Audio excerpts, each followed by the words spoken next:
gouvernement s'est doté de tests antigéniques, un moyen plus rapide pour isoler les personnes potentiellement positives à la Covid-19. Alexandra Pani et Lionel Bernardi se sont rendus à la caserne des Carabiniers où ces tests sont actuellement utilisés. Une seule barrette, donc c'est négatif.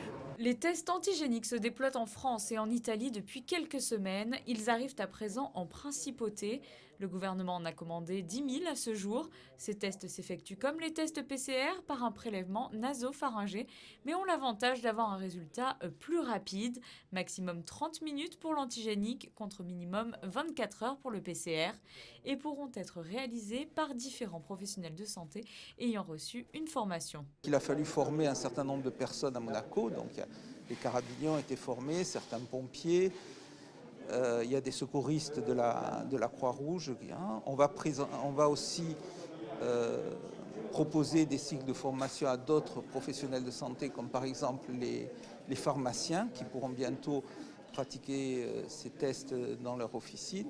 Bien sûr, comme je vous ai dit, ces tests sont moins précis que la PCR, et donc dès qu'on trouve un résultat positif sur un test antigénique, le conseil c'est de s'isoler, de respecter les gestes barrières bien sûr, et aussi de téléphoner au centre Covid de façon à avoir un rendez-vous au centre Léo Ferré pour faire une PCR de contrôle. Les tests antigéniques cherchent donc à déterminer si la personne est infectée par le virus au moment du test. C'est une orientation de diagnostic.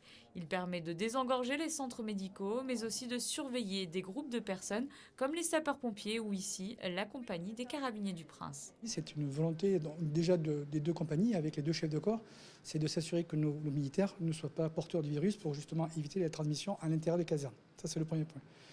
Il est bien évident qu'en prévision aussi de la fête nationale qui va avoir lieu dans quelques semaines, maintenant 2 semaines, il est clair que dans les manifestations dans lesquelles la force publique sera impliquée, il sera nécessaire aussi, outre je dirais le port du masque que vous avez pu voir déjà lors du changement de tenue, qu'on ait aussi une garantie sur je dirais la positivité et surtout l'absence de positivité des militaires, notamment dans toutes les manifestations qui seront donc retenus pour célébrer le 19 novembre, je dirais, en toute sécurité. Des membres des deux compagnies ont suivi une formation pour pratiquer ces nouveaux tests au sein de leurs casernes respectives, mais également pour être appelés en renfort dans les centres si besoin. Ces tests antigéniques devraient se développer de plus en plus pour les transports aériens notamment. L'Italie accepte d'ores et déjà ces tests.